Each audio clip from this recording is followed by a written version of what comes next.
Hi everybody, welcome to this special NSS seminar on early career pathways in neuropsychology. We've been overwhelmed with the interest for this event, so thanks so much for coming. The event tonight's being held on the traditional lands of the Wurundjeri people, so I'd like to pay respect to them as the traditional owners and acknowledge their elders past and present, and also any Aboriginal elders of other communities that may be present tonight.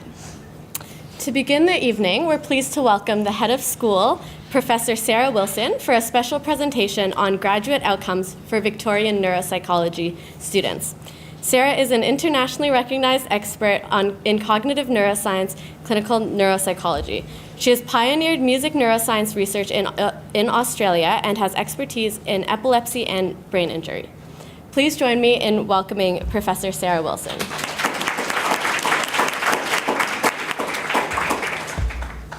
Thanks very much, Ariel and Eliza, and welcome. It's so good to see so many of you here at this event tonight, and I'd like to thank the NSS for coming up with the idea of putting this on, because clearly it's a very important topic. We know there's been lots of questions from many of our students about employment outcomes, and so what better way to address that but to have a forum like this? And I think the idea is to keep it relatively informal. I'm going to show you some data and then there'll be time for discussion at the end, and then there's a panel and there's going to be lots of chances for people to put forward their ideas.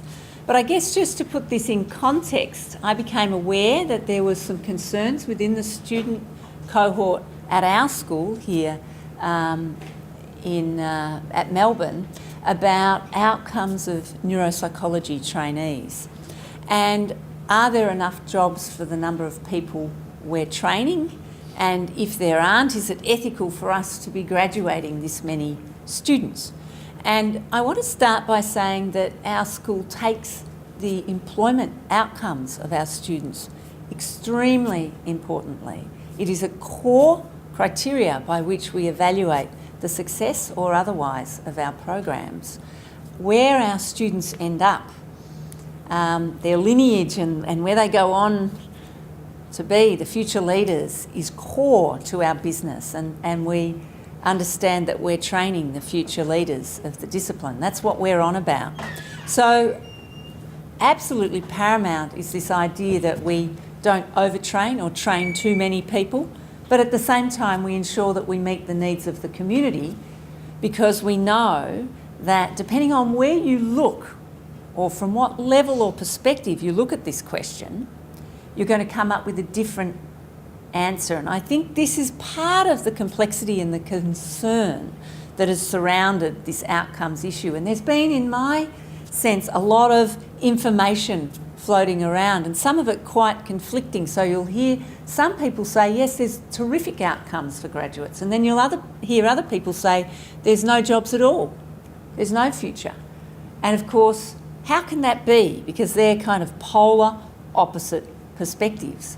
And so the point of the presentation tonight is to try and unpack for you and with you why this might be the case, and to bring some data to bear on the issue. Because as good behavioural scientists, whenever we've got a vexed question and we don't really know the answer for it, the best thing for us to do is go to the data and see what it tells us. So I'm going to start by presenting some broad data which really comes under the concept of a market analysis. And our university does this all the time. Our courses are constantly undergoing review. You're not aware of this. This is going on in the background. It's what academics are doing, where we're looking at industry trends, workforce need, future planning, and how we tailor our courses to meet the needs so that they stay relevant and current. And here's just some general statistics for you. And just so you are aware, when the government classifies clinical psychologists, it does that broadly. It's not just referring to clinical psychologists who are specialists in clinical psychology. It includes forensics, health, neuropsychologists and clinical psychologists. And if we look at the data over the last 7 years, we see that in 2012, that broad grouping of clinicians constituted about a third of the psychology workforce. So they are either, of all psychologists and psychotherapists, we, broadly speaking, constitute about a third. And of that third, those people at the time who were specifically endorsed, had an area of practice endorsement or specialty by the board as clinical neuropsychologists were 5 to 6%. So as a group within the broader group, we're quite small. So if we take those numbers overall, then at that point in time, clinical neuropsychologists were about 1% of all practicing psychologists and psychotherapists. Now, very fortunately, I was at a HODSPA meeting just the other week, and HODSPA is where all the heads of schools of psychology across Australia come together and have an annual meeting, sometimes a couple a year, to reflect on the profession, where it's headed, registration issues, endorsement, accreditation, all of those things that are relevant to being a professional psychologist. And so this is very recent, hot off the press data, and I apologise for the slides. I took these pictures on my phone on the day, so that's why they're wonky. But what this shows, I think, is a very interesting picture. So this is from the PsyBA, which comes under APRA, the registration board, that of the profession of psychologists, 40% of us have an area of specialty, an area of practice endorsement. And here's all the current specialties that are recognised by APRA. Ourselves, clinical neuropsychology, but also clinical psychology, community counselling, ed, forensic health, organisational and sports. And this data shows the annual growth in specialty numbers and a percentage of the total over the last 5 years. And what you can see is that overall, clinical psychology is going the strongest. It's got the largest number of specialists endorsed, 8,000, nearly 9,000, and it's growing the strongest. And it's a little bit cannibalising all of the other specialty areas. And there might be some reasons for this, and we'll come and we'll talk about this. I'll flag that this could be to do with the Medicare rebate issue. But then of the rest of the areas, clinical neuropsychology is not doing so bad. We're still growing at a rate of 4%, whereas if we look at sports psychology, they're in a bit of a dire situation, as are community psychology going backwards. So that's the big picture for you to understand what the market looks like nationally. And then over here, what you see is of these 40% who have an area of practice endorsement, who has more than one? So they've got more than one specialist badge. And you can see the bulk of them don't. 92% don't. That leaves the other 7% that do. And again, if you follow those lines down, you can see that it's the clinical psychologists who might have more than one. As a profession, we tend to just do neuropsychology. We don't do other areas. There's a couple of people who have moved into ed and a couple of people into organisational and about 8 in forensic, but the numbers are small. You know, we can count them on 1 or 2 hands. Whereas if we look at the clinical grouping, we see that there's a lot more spread of double badging. And maybe this is something we need to think about as a profession. Do we need to think about double badging? It's not a bad strategy. Now here's some data that comes out of the PsyBA. So again, very reliable data collected by the board on trends of endorsed clinical neuropsychologists. So we're just focusing in now. I've shown you the big picture across all areas of specialty, and now we're just focusing in on us. As a field, what these numbers show is that we've plateaued in our growth. And essentially, that of all of the people who are graduating, that the majority, 46%, are ending up in Victoria, okay? And that whilst we're producing overall about 30 neuropsychologists per year, their data suggests that there are jobs for about 13. So there's an oversupply if we look particularly in the Victorian sector. And those broader statistics of the, clinical psychology really shooting ahead and perhaps the other areas slowing down can be seen in this chart over here, where the number of people who are endorsed coming out with that registrar training is really starting to slide. So this is important data for us as a school, but it's also important data for us as a profession, because we have to say, well, what's going on here? What's causing that? And so now we dig a bit deeper and we look at what's going on in the Australian market. And so here we're looking at our school, because obviously we're interested in what's happening at Melbourne. We're running the course here, but we're comparing ourselves to other similar programs. So overall nationally, in terms of on-campus courses, here's the number of clinical neuropsychologists being trained, commencing their course. And as you can see, it's declined a little bit, although the numbers are rather variable. So in 2013, across the country, there were 43 clinical neuropsychologists trained. Now, in 2017, there were 30. So that might account for why there's fewer going on and getting specialty registrar endorsement, because in fact, we're graduating and enrolling fewer. At Melbourne Uni, you can see that in 2013 we took 19 into the program, whereas in 2017 we took 13.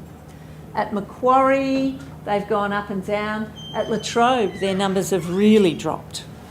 So it's a little bit hard to get the perspective overall, because courses will differ over time, but I think what we can say is there's a gradual drop that might account for the fewer number of people getting endorsement.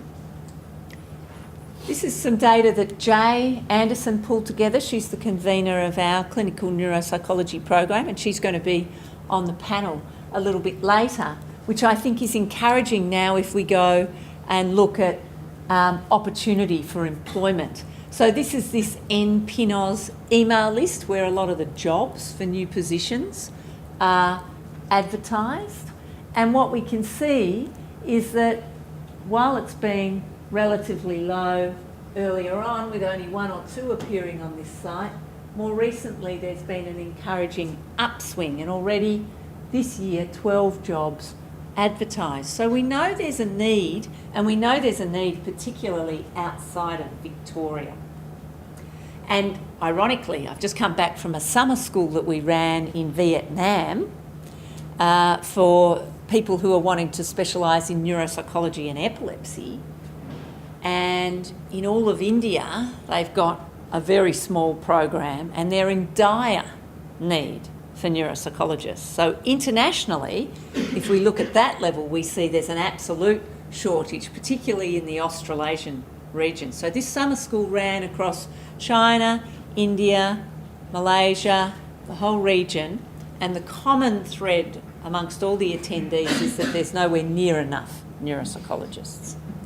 Then if we look nationally, perhaps we need them broader across the country, although the numbers have been dropping a little. And then if we look locally, what we find, if we just now focus on our school, and I'm aware not all of you are here from our school, but just for those of you who are, that Jay followed up just in September gone with all of our recent graduates and found that the entire cohort is fully employed. So 25% were in full-time PhDs, so they don't really count because they've gone on to do a PhD. They do count, they're very important, but not in this way, right? But then the 66% who aren't doing a PhD, they're employed.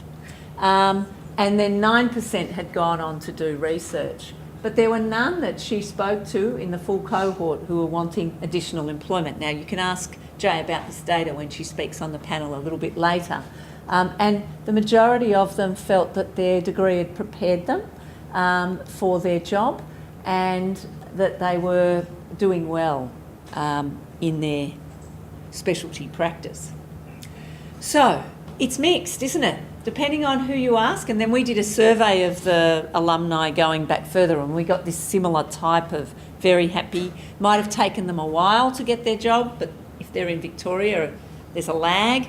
But if we look out more nationally, there's a broader set of jobs, and internationally we know there's a need.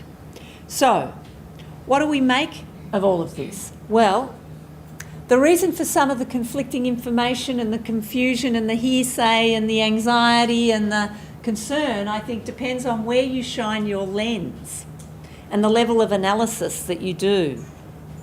If you reflect immediately and very locally, you might get a different picture than if you reflect nationally than if you reflect internationally.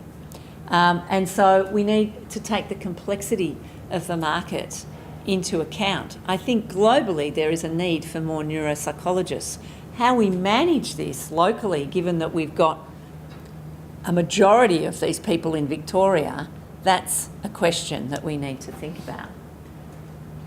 But we also need to be promoting our discipline and our profession and increasing its awareness. In certain respects, it's got limited visibility as compared to other programs and professions. We need to think about lobbying for Medicare coverage because that may well change those numbers that I showed you. And we need to think about growing training and registrar opportunities. We also need to keep our eye directly on that 25% who are doing PhDs because we need more academic clinicians, researchers, because they really are the people that go on and publish and drive the future thinking of the field, keep the field up to date in what we do.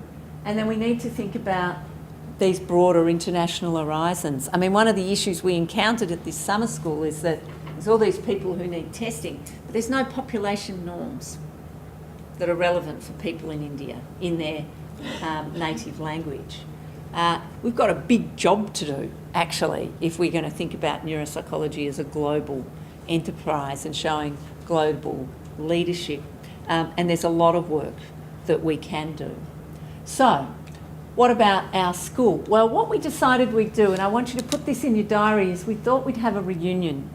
And we've scheduled the date for the 14th of February, and we're going to bring everyone back who's come through the program, which will be many of the neuropsychologists, and we might get a bit of a collective going around these issues and see if, as a profession, we can't develop some of our own momentum to start and solve some of these problems.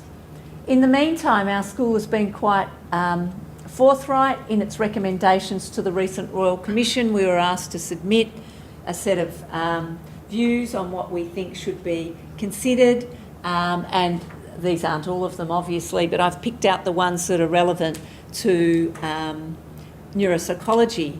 The need to expand specialist psychological services to individuals with severe chronic or comorbid neurological disorders who can't access the private system. So this is in acute healthcare settings, by increasing positions for psychologists, particularly neuropsychologists. Also matching the rebate for clinical neuropsychologists with clinical psychologists. And we would like to see removal of the payment for placement scheme because that's putting real pressure on the programs, and there are a number of programs, as you've seen, that have started to really feel that pressure and decrease their number of graduates that they're training. But I'm going to be controversial too, because we need to be smart. And let's say the government says they're not just going to do the rebate, they're just not going to buy into the Medicare argument. Well, we can either stand and moan about that and get uptight about it, or we can perhaps rethink our approach and look at what the clinical psychologists have done. They've been incredibly successful, and what have they done? They've expanded their badging across multiple areas, and maybe we want to think about a dual qualification for clinical neuropsychologists. So to run a bridging program so you can pick up that qualification so you can still actually have that underpinning you as an employment option. And that actually might then allow you to move into what have been really neuropsychology areas but being done by clinical psychologists, because we know that goes on, right? And it might actually give us a little bit more of a skill base and a broader horizon. So I think they're the issues I wanted to raise, and I'll open it up for questions now. Thank you, Sarah.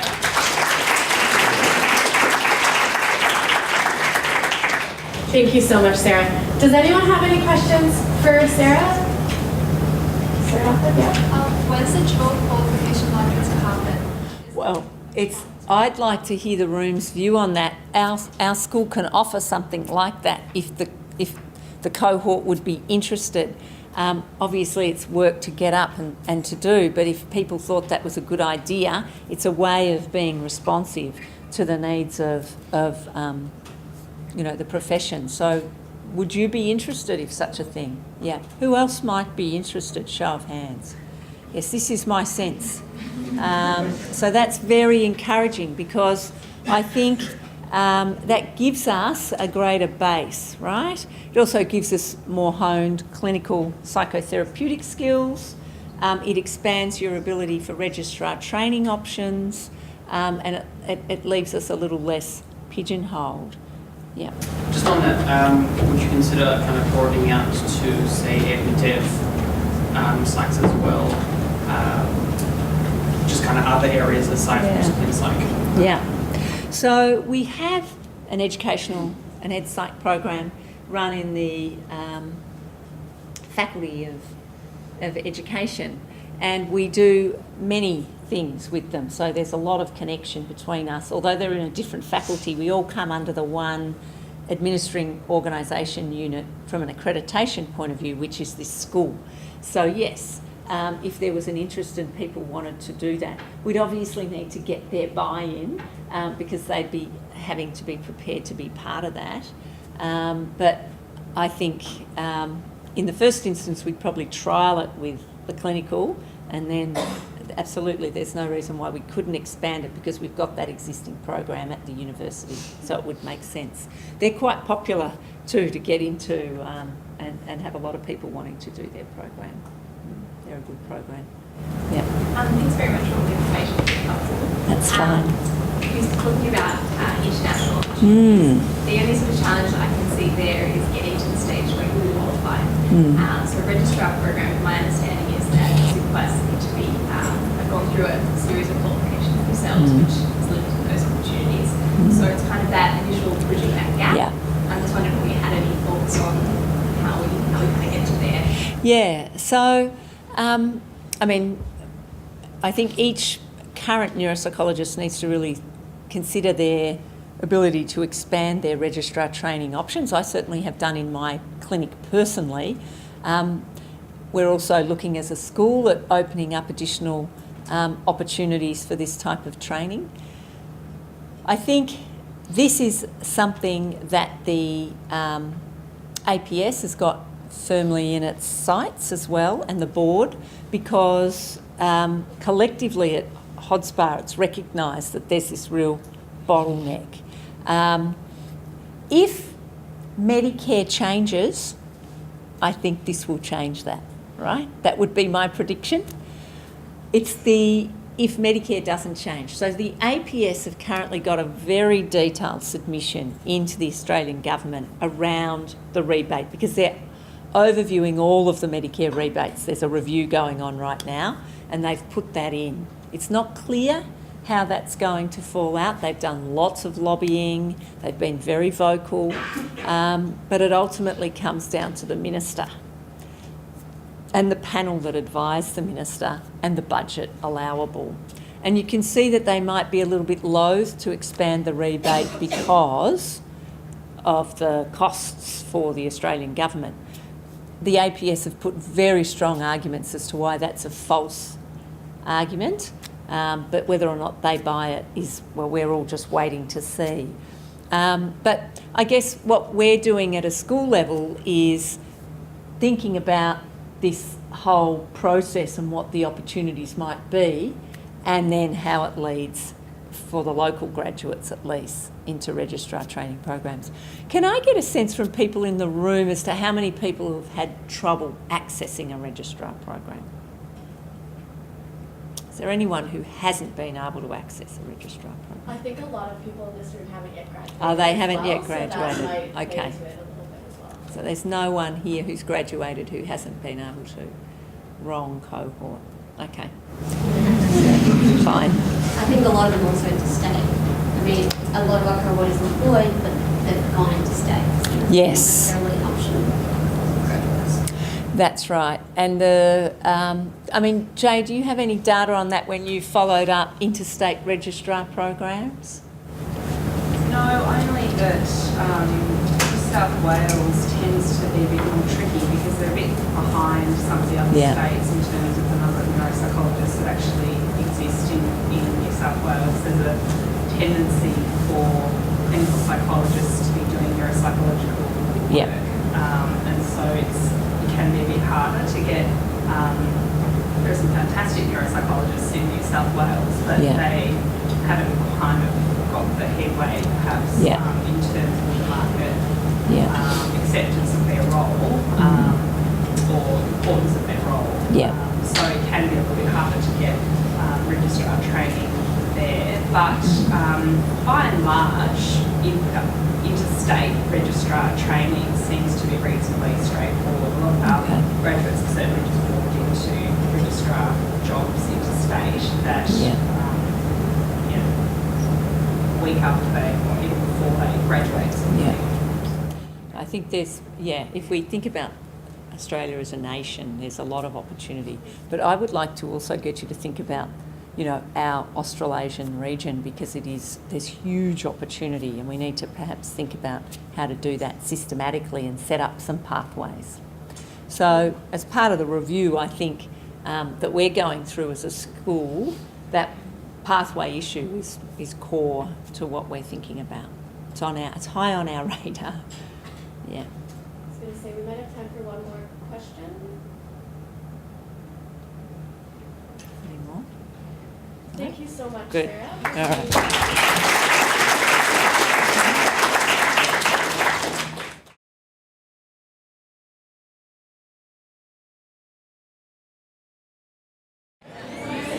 Thank you, everybody. So we'll get started with our panel. What we'll do is, just to start off, we'll get each panel member to introduce themselves. If everyone could provide a brief overview of your career pathway, so when you graduated, what you're doing now, how long it took to get your first clinical neuropsych job, how long it took you to complete the registrar program if you've completed, just sort of a general summary of what your career has looked like so far. If you could start off by doing that. We'll start with you, Sarah. Hi, I'm Sarah. My career path is nice and short. I graduated in 2018, so last year, and I'm currently doing a combined PhD with registrar program based out of Monash University and the Alfred Hospital, looking at neuropsychology profiles in patients with autoimmune encephalitis. In terms of when I got it was about August, so I interviewed in August and then started in March this year. Thank you. Hi everyone, my name's Matt.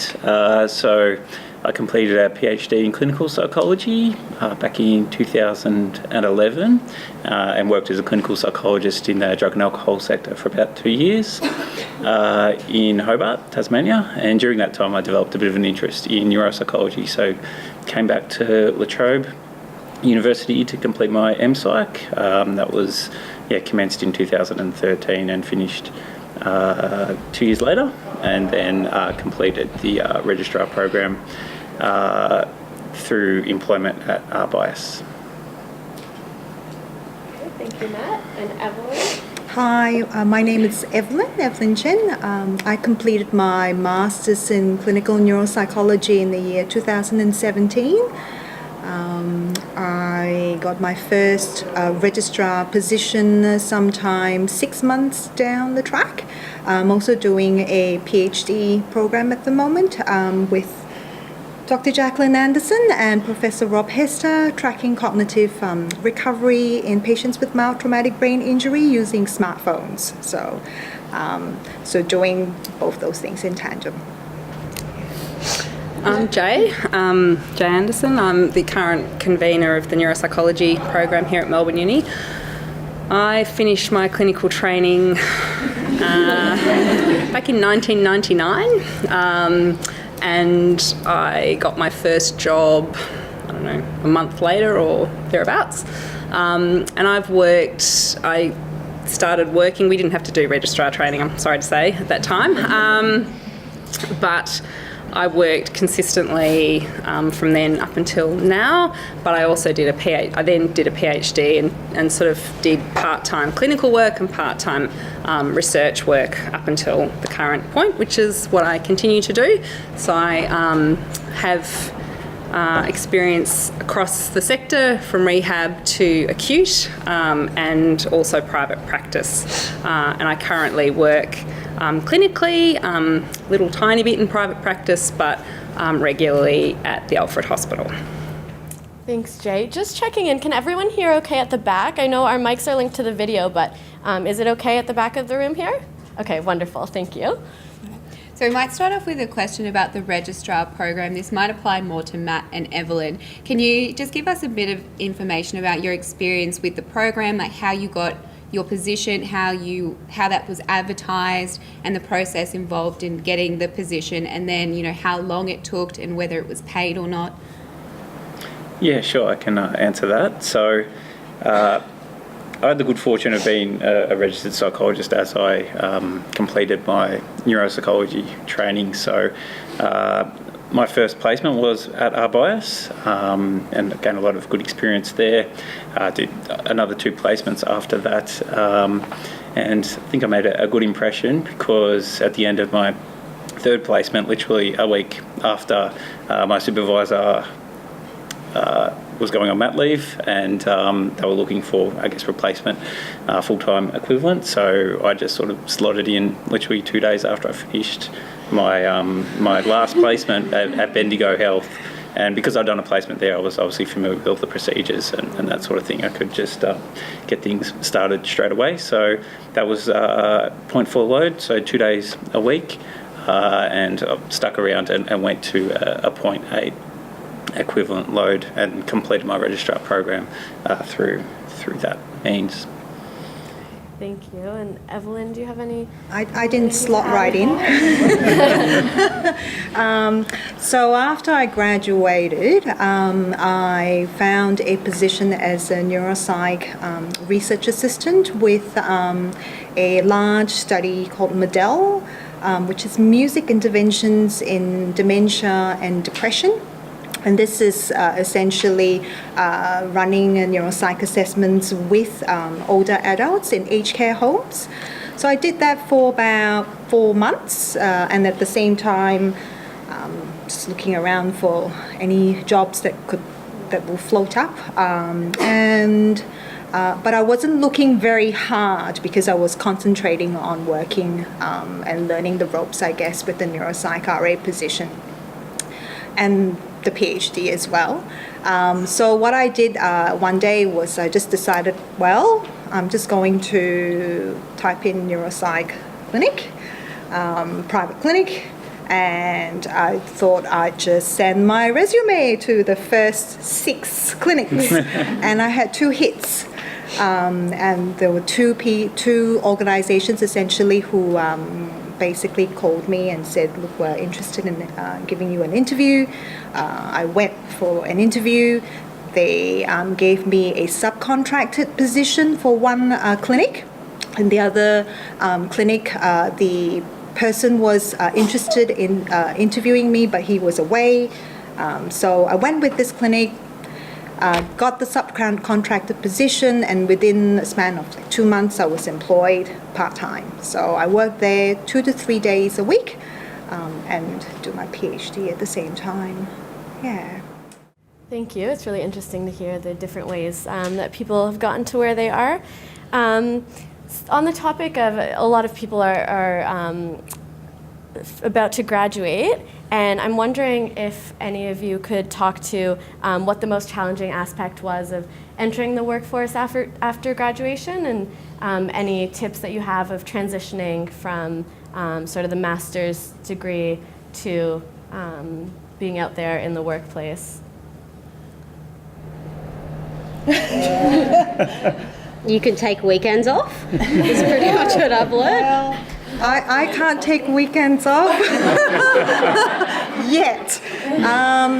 It was a bit daunting, I must say, because I'm older, and also I've had previous work life. I've got a family, so I'm very conscious of the fact that I can't leave Melbourne. So I had to find something in Melbourne.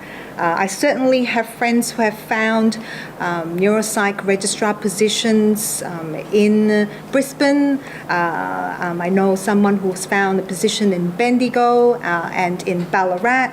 So I would recommend that if you can leave and if you don't have a child, leave.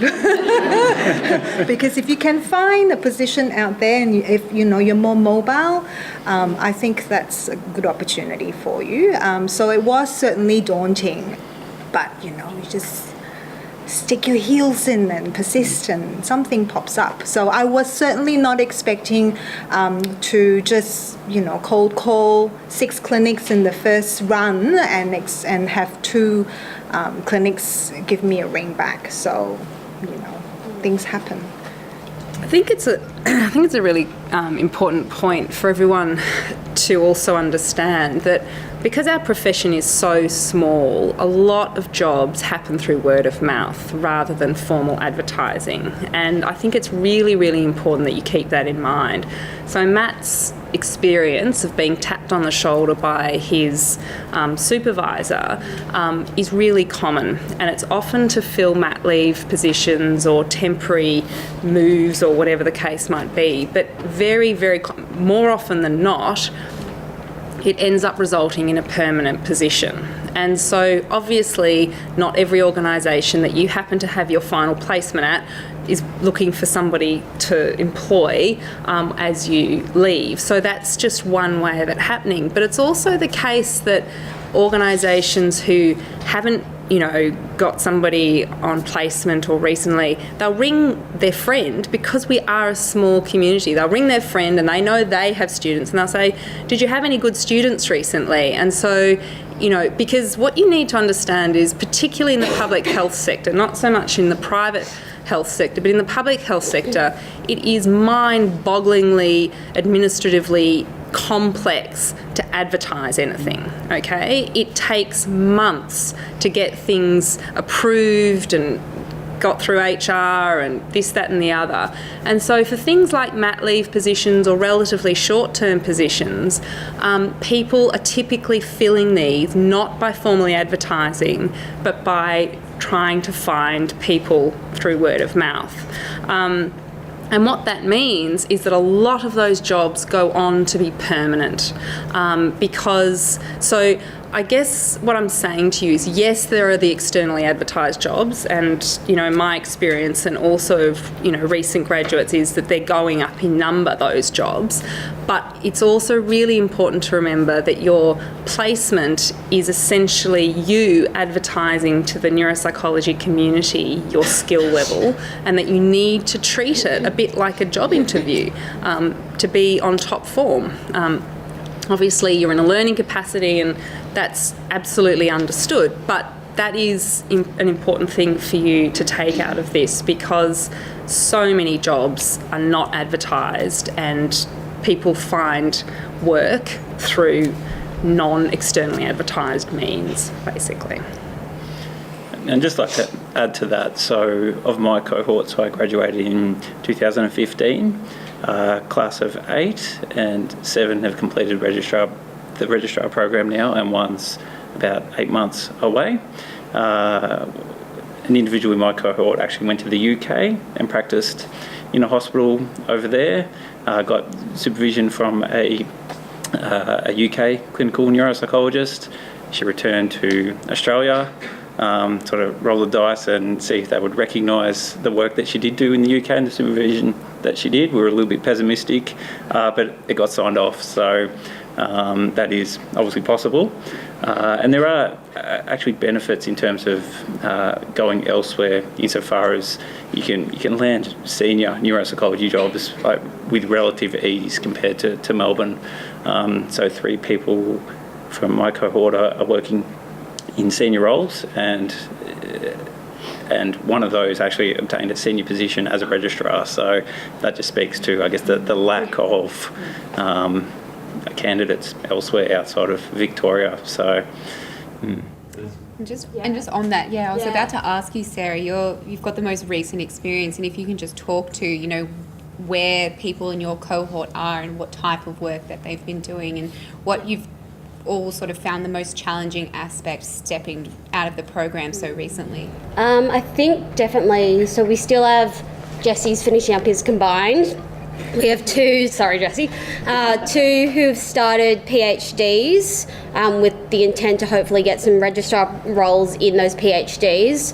Myself, then there's 3 who have gone interstate, 2 to South Australia, which apparently there's a lot of jobs in Adelaide up for grabs, 1 in Brisbane, and 1 in Singapore. One of our graduates has stayed in Melbourne, but she did have prior clinical experience as a general psych, which helped her getting that initial job. And then 2 are in sort of research roles, 2 or 3 in research roles from there. So, what would you say was the most challenging part of marketing yourself and accessing those opportunities that might not be advertised so widely? I'm probably not the person to ask. I was really fortunate in my role. But I think, from what I heard, there was a lot of applications. I think one of it was get your Centrelink stuff in early before you graduate, just so you have money coming in as you start applying for jobs. I mean, it doesn't sound great, but you do need cash to pay rent. But they applied for a lot of jobs and they ended up getting one. But I think persistence is the key, is from what I've heard.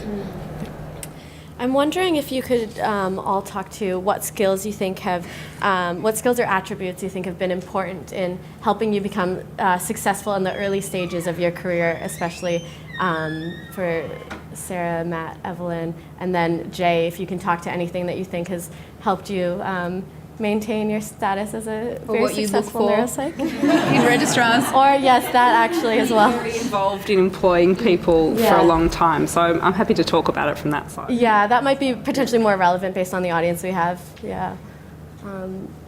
Anyone happy to start us off with that? Well, as was mentioned before, it's a very, very small field, 600 odd, and so I guess your reputation and your brand and the quality of your work is really important. It's important to take pride in that, because you write a report and it can float around for 20 or so years. So it's just really important that you do good, competent, professional work, because other neuropsychologists will obviously read your work and form a bit of an opinion in terms of your skill level and that sort of thing. So you get a bit of a lay of the land in that. So doing good work and impressing your supervisor and working hard is I think probably the single most important thing. And the second thing is leveraging off your networks, and you start to build those just through your placements. So you think of your network as your classmates, your supervisors, members of faculty, because they're often hidden jobs. And I mean, that's certainly true at my organisation, RPIAS. There's actually 3 people from my cohort working there at the moment, and to some extent that's been based on recommendations and that sort of thing. So so just leveraging off networks and doing good work. Jay, if you want to talk a bit about what you look for. So I think the first thing is that, yes, marks, have some influence, but primarily the way that people tend to impress, let's say, in an interview is, 2 things. One is that they have good references. And what I mean by that is past supervisors. So a lot of your credentials as an unknown applicant coming into an organisation are really based on the references that you will receive. So what happens is that an employer will interview people, they will, if they don't know the applicants at all, they will shortlist a few and then they'll start ringing around for references. And those references are really, really important. They're not just done tokenistically. They're done as, I know you, and I know the quality of what you have to say, so what you tell me really matters. It's not like you're ringing a stranger who's giving some random reference in a meaningless kind of positive way about someone. It's about one colleague who knows another colleague actually being quite genuine about, yeah, grab him. Maybe we would, maybe we wouldn't. No, this one's a dud. No, I'm just joking. But that was a joke. But the point being that it matters much more than a reference would from some just complete stranger in a large organisation where the person who's giving the reference is unknown. There is real value being placed because you already have a relationship with the person giving the reference, and so they don't want to undermine that relationship by saying something that is false. So that means the people who give you references want them to think well of you, basically. The other thing I think it's important to be aware is that when you are going into an interview, it's important to demonstrate that you are capable and knowledgeable, okay? Now, I don't want to freak everyone out here, and it shouldn't be considered like this, but the reality is you will often be given a scenario in an interview to just formulate on the spot, to talk through and formulate on the spot. Now, obviously, as a new graduate, you're not expected to do something, some amazing job with some really complex case, but you can demonstrate your degree of competence and confidence in that process. So there is a bit of hands-on checking, I suppose, that goes on in interviews. So again, you need to see this as something where you come in with your knowledge base sound and your skills, you have confidence in your skills, not that you're expecting to be able to operate like somebody who's been out for 10 years, but that you have confidence in, at my level, I'm a good candidate and I know my stuff to the level or above that I would be expected to know. And those things really shine through in an interview. So it sounds like a bit of a cliche, but the reality is, that if you do good work, people will want to employ you. Because we're a tiny community and everyone finds out whether you do good work or not, essentially. And this is mainly to you, Jay, but anyone else can chime in if you want. What would you say are the factors that predict long-term success and longevity in neuropsychology? Being fundamentally interested in it. So actually being interested in neuropsychology as a discipline and as a job. So actually finding your job really absorbing and interesting and worthwhile, because what that allows you to do is to put the time in to do the professional development and to be interested in that unusual case and actually do the reading around it, or to upskill in an area that you previously was sort of like a bit ambivalent about whether that was something you were really confident in. So I think it's about being consistently committed to your professional development ultimately that results in long-term success in the profession. Of course, there are differences in terms of whether you want to do pure clinical work or a combination of clinical work and research work. So I'm talking about people who want to do pure clinical work. But in some respects, the same goes in a slightly different way for people who want to combine those things as well. It's not a profession where you're going to do amazing things if you're just kind of doing it because you kind of can, if you know what I mean. Again, it's this whole notion of we're a really small community, and so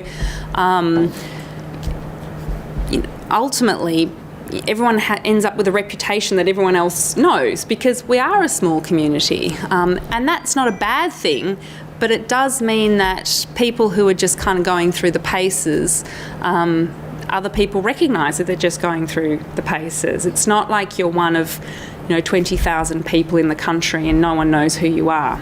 People do know who you are, and so if you're really committed to doing it and to doing a good job, it shines through.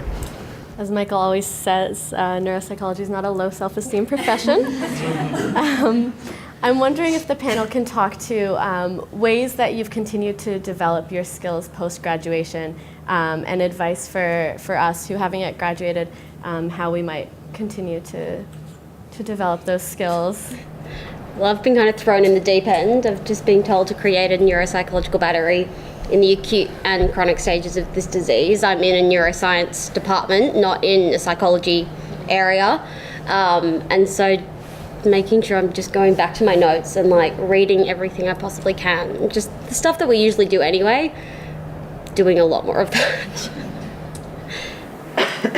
I think if you in my case, there's a lot of learning to do.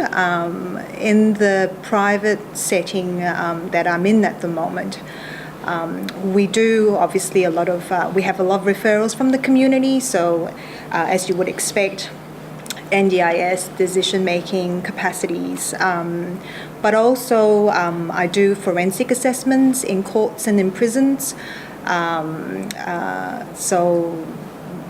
and I do parenting capacities as well. They're not easy to do, and there's heavy supervision, and you absolutely need supervision because these are difficult cases. So certainly when I started, it was a steep learning curve, but you persist and you learn, and there's a lot of learning to do. But it's be open to challenges. It might sound nerve-wracking having to enter a prison. It's fine. In fact, I find it really fascinating and interesting. And there is a lot to be done in terms of assisting even the person who is in prison. Certainly the recommendations that I provide are also to assist the person whom I've assessed. So not easy, steep learning curve, and plenty to learn, and really, really interesting. I think my advice would be to not graduate and rest on your laurels thinking that you know what you need to know now.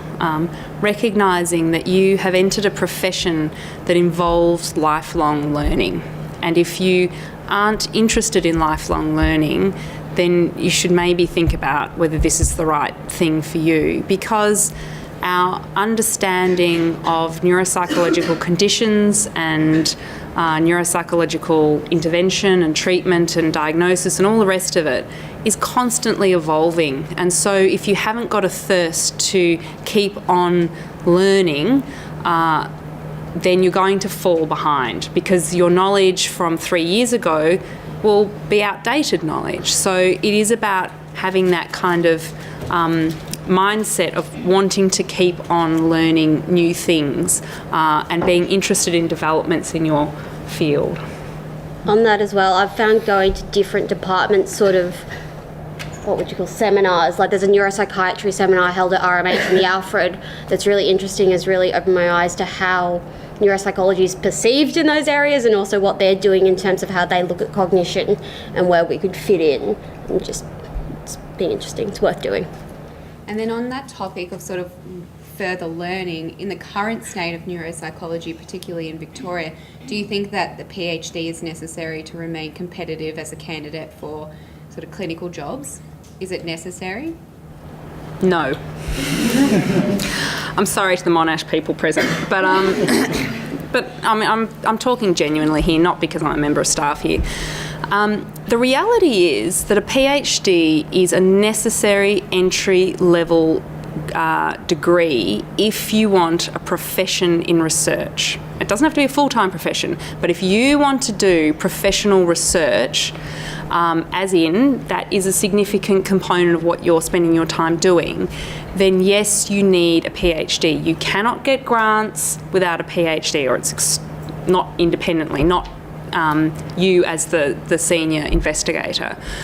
You certainly won't get academic positions without a PhD. You will have a lot of trouble getting into research institutions without a PhD. But I'm talking very frankly here, clinicians don't really care whether you have a PhD or not. All right. Now, if you have a PhD and you are looking for a clinical job, you know, there are some institutions, some hospitals that might say, well, you know, great, you've got a PhD compared to the person who's a carbon copy of you who we're deciding between. Maybe the PhD will tip the scales, for sure. But that never happens, of course. There aren't carbon copies. What they are judging you on in terms of your clinical employability is your clinical skills and your clinical skill set and knowledge. A PhD is largely peripheral to that question. So, no. Matt or Evelyn, would you like to add anything to that? I think I would concur with Jay. I think if you want to do a PhD, you would need to have an interest in research. I certainly wouldn't suggest doing a PhD just because you want to do a PhD. I'd do a PhD on the topic that you are interested in, and it's something that you want to pursue. The reality, sorry to interrupt, Ev, the reality also is, though, that for many people who go on and do a PhD, they then decide they would like a research career. So I'm certainly not suggesting people shouldn't do PhDs. I'm just saying it doesn't influence your employability as a clinician, that's all. So often if people do PhDs, they realise that actually a research career is great, and that would be a nice thing to have as part of my makeup of my professional career, but it just doesn't influence the clinical arm of your employability. Thank you. I'm wondering what are some important questions to ask potential employers at job interviews. So when you're considering, I know in Victoria it seems like it's quite hard to get a job in the first place, but in terms of what you should be considering when you're going in, does anyone want to talk to that? Yeah, sure. I guess what the KPIs are, what the day-to-day job looks like, how many assessments are expected to complete per week. Is it one a day? Is it one every 2 days? What sort of clients will you be assessing? Is it a niche area, for example, or is it more diverse? So just getting a bit of a handle in and around what the expectations are on you, and if you think that you've got an interest in servicing that client group, and B, if you think you've got the requisite knowledge and expertise to do a good job there. But I mean, the reality is, like, when you're first entering the field, it's sort of a take whatever job you can get initially, get some experience, and then hopefully steer yourself towards the area you want to end up in. I'd say be okay talking about pay. It's kind of for people who first in the workforce, if you haven't had any job in like sort of the real world per se, apart from hospitality, being okay to ask about pay and make sure you're getting what you're worth. Yeah. I think another really important thing to ask, and before I talk about that, I also would like to just reiterate that the difficulty in getting jobs is in Melbourne. It's not Victoria more broadly. So regional Victoria is fairly readily, easily, even going to Geelong, it's considered regional Victoria. There are jobs there. It's not impossible to get jobs in Melbourne, it's just harder, okay? It requires more perseverance by and large, although my ex-PhD student just walked into a job they were holding for her for 2 months. So, you know, it's also about who you know and so forth.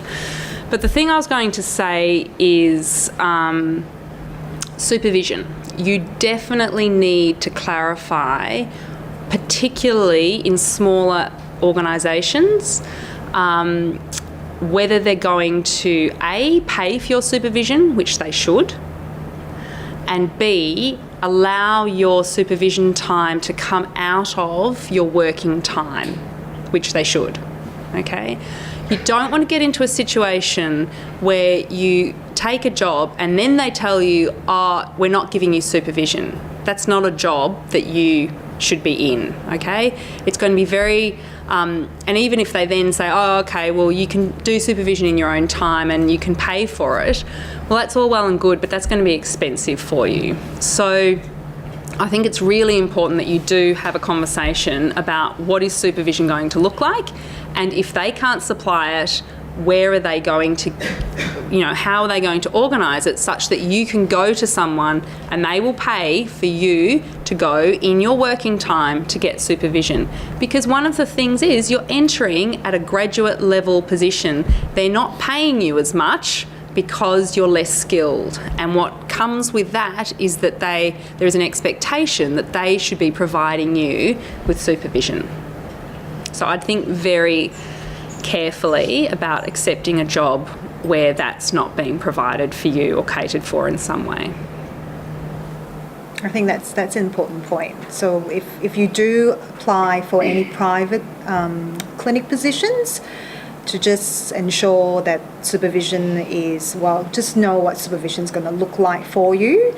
I certainly couldn't pay for supervision, so my position comes with supervision, and indeed my employer pays for all my CPDs, so my professional developments are all paid for by the clinic I work for.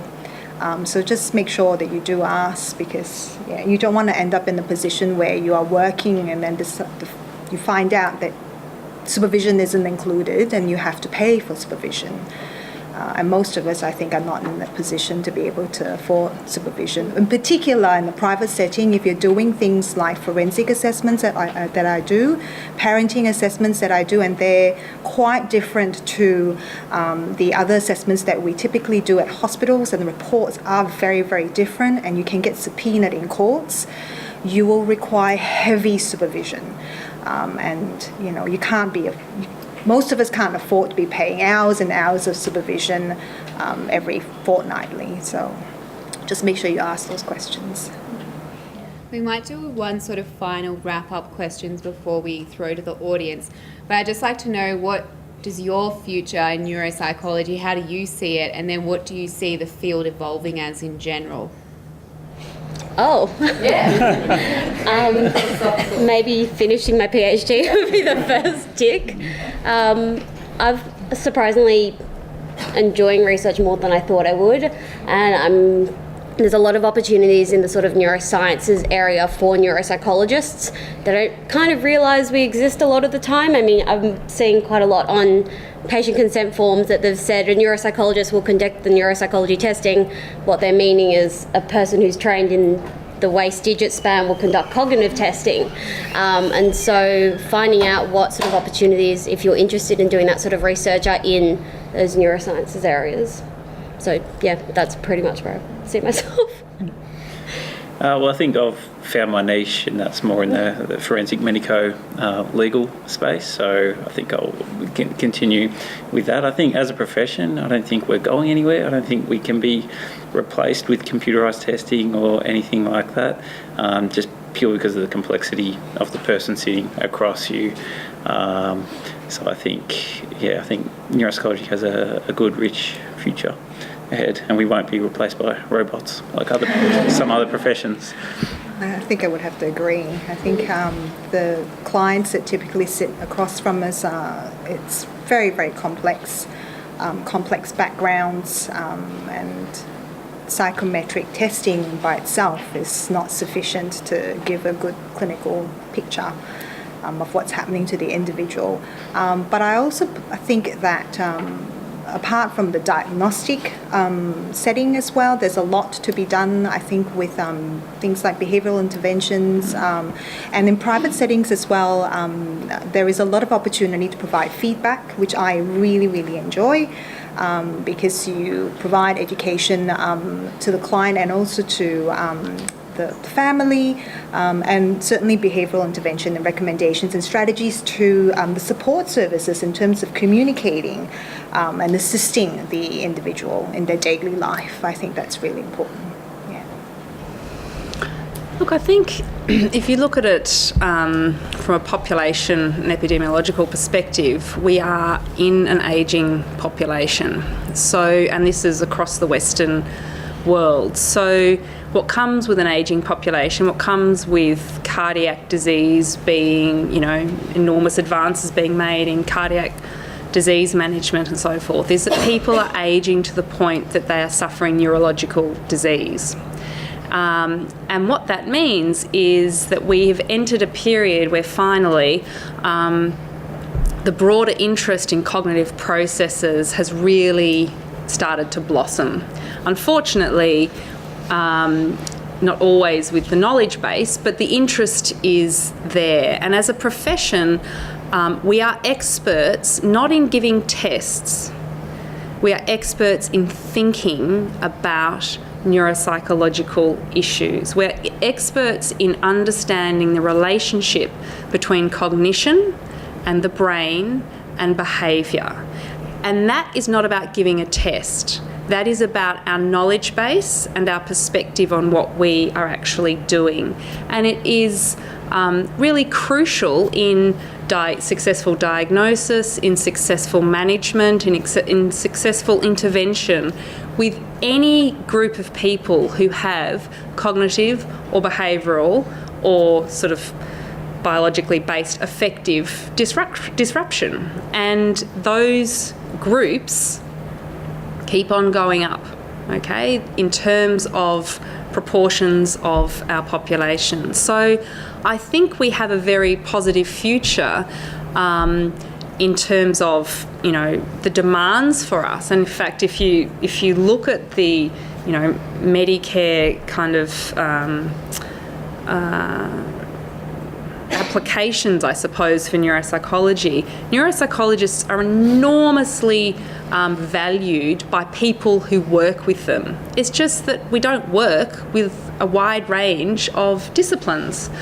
We are a niche profession, but we are a niche profession that, in my view, is becoming increasingly important because increasingly the broader population is interested in cognitive processes and normal versus abnormality, normality versus abnormality in cognition and behaviour, and that is where we are experts. So I think as a profession we have a really positive future, although navigating towards it can sometimes be somewhat rocky in the context of the politics of psychology and all the rest of it.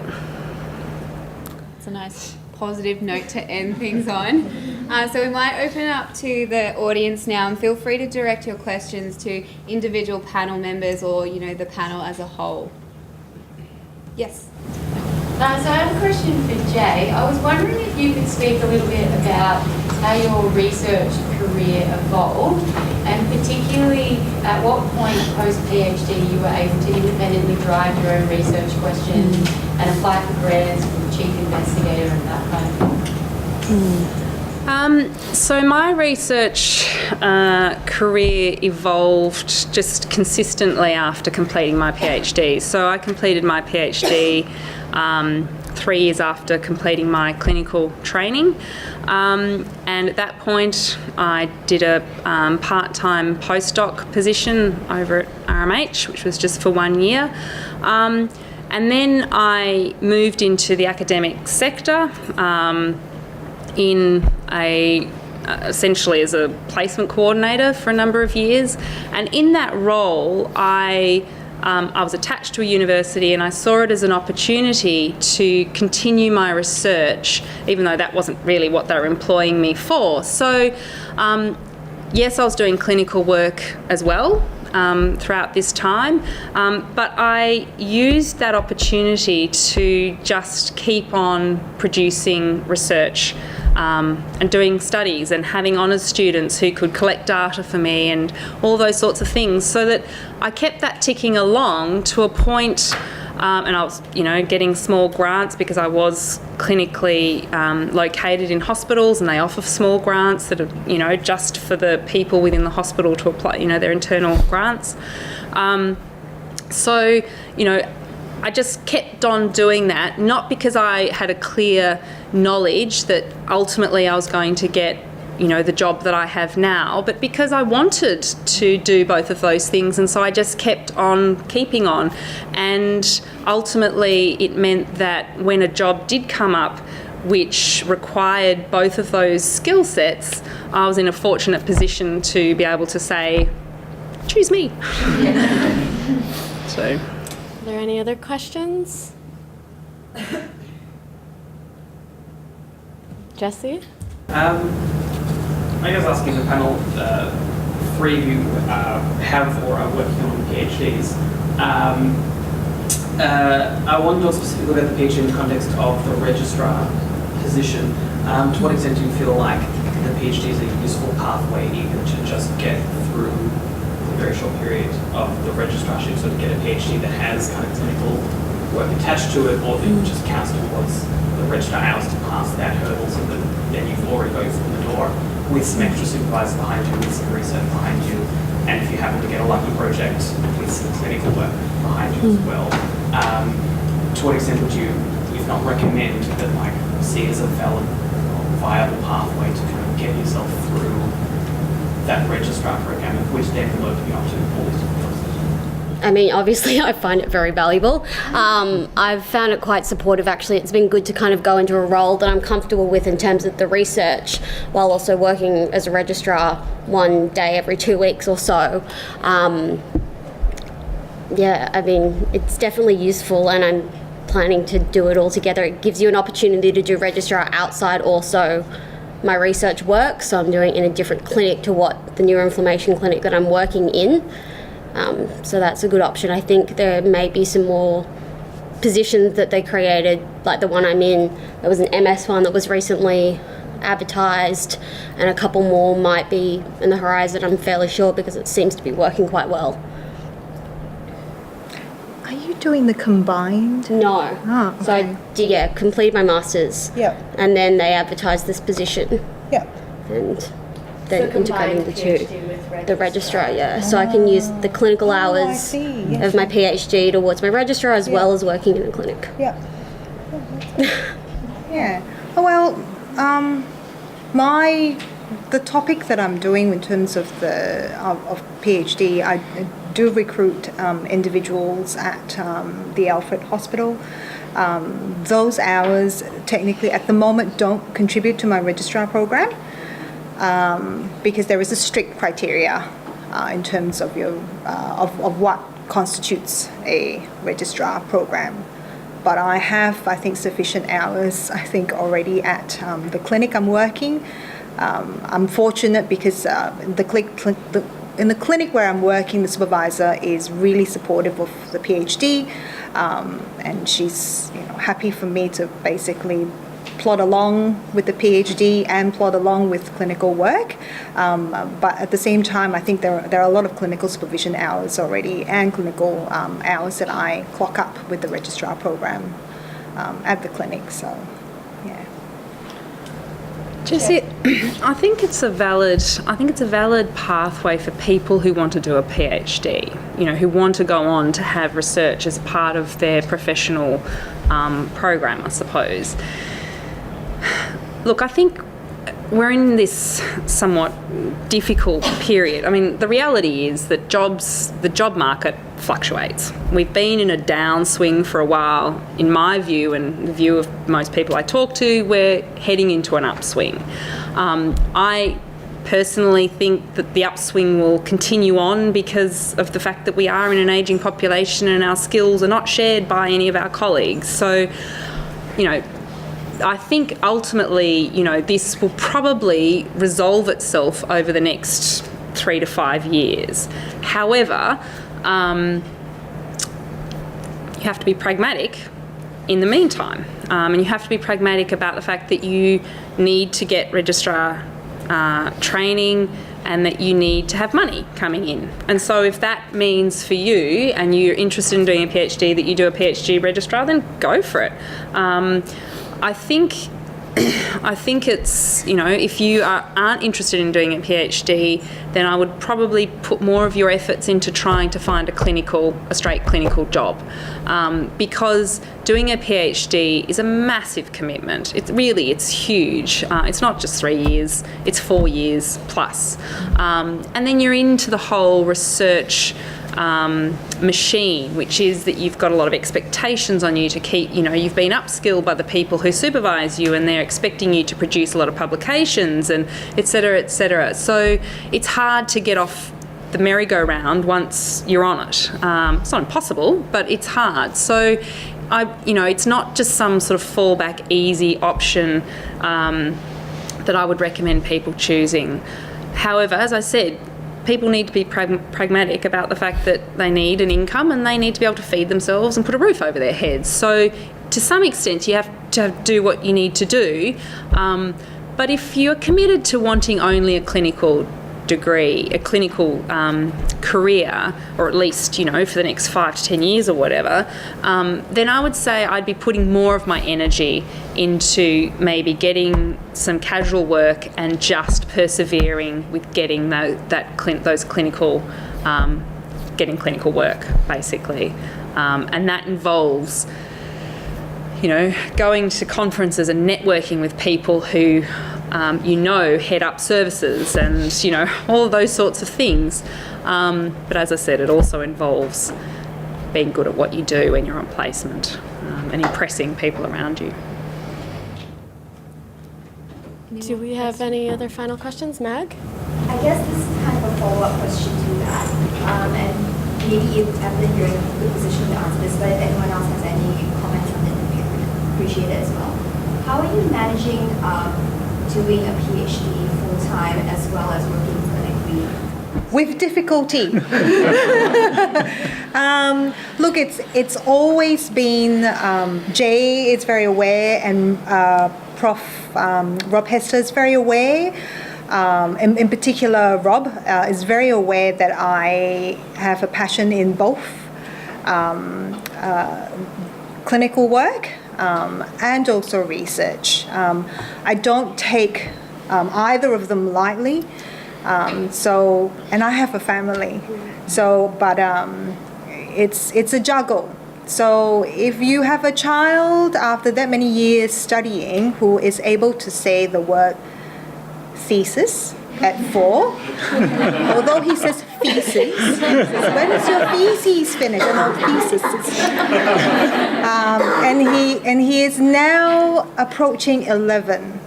So there is one thing I guess that I can say about myself is tenacity. So you have to be persistent, but you know, at the same time, you have to like what you're doing or enjoy what you're doing. I'm not saying that it's easy. So I do enjoy what I'm doing, but boy, it's difficult. So I work pretty much round the clock. So it's a fine balance, because you have to have time for family as well, time for yourself, time to finish that bathroom and the kitchen. So life goes on, but this is my choice. So you have to make your own decisions, and I guess, you know, we don't make decisions lightly. So think about it really carefully before you do it. And no, it's not easy. Yeah, it is tricky, but like I said, my clinical supervisor is very supportive. And Rob and Jay are both very supportive as well. So you need to be, I guess, upfront if you are doing a PhD, let's say, or you choose to do a PhD, and you are also looking for clinical work. I was very upfront with the employer that I am doing a PhD, and you know, and she was all for it. So,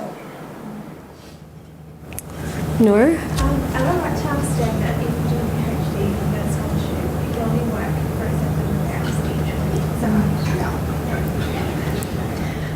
So that used to be the case, but they have scrapped that.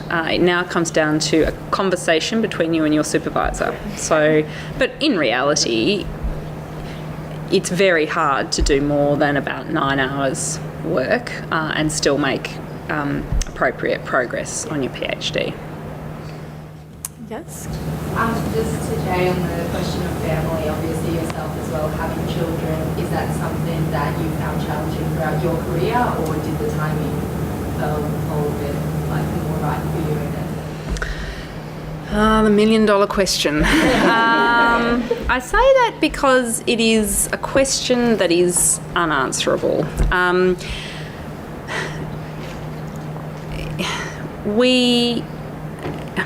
You can't put the rest of your life on hold forever for your career. Well, you can, but if you do, you won't end up having a family. And if that's what you want, it's about knowing what your priorities are, not just in the workspace and in the study space, but also in your personal space. And it's about saying that these are my priorities and I have to kind of roll with the punches of how life flows.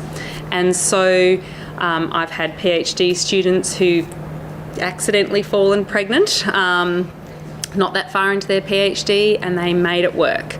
I've had other people who have held off having children until after they finished their PhD or their training and made that work. I would certainly say, and this is, getting to the point of why there are so many part-time jobs. We are a very female-dominated industry, and what comes with being a female-dominated industry, I'm talking clinically speaking, is that there are lots and lots of people going off and having children and going on mat leave and coming back and only wanting part-time work. And so as a consequence, psychology, but very specifically neuropsychology, is very, very much about part-time jobs. And that's just a function of it being flexible for women. And so the good side, the upside of that, is that if you have a job and you want to have children, it's a very adaptable career for that. The clinical process adapts very well to having children.